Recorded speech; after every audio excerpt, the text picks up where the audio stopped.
Kung hindi ngayon ang panahon na para sa'yo, huwag mainip dahil ganyan ang buhay sa mundo. Huwag mawawalan ng pag-asa, darating din ang ligaya.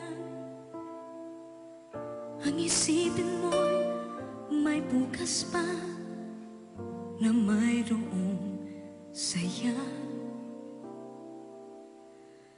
Kabigo ay hindi hadlang upang tumakas ka. Huwag kang iiwas pag nabibigo, dapat nga lumaban ka.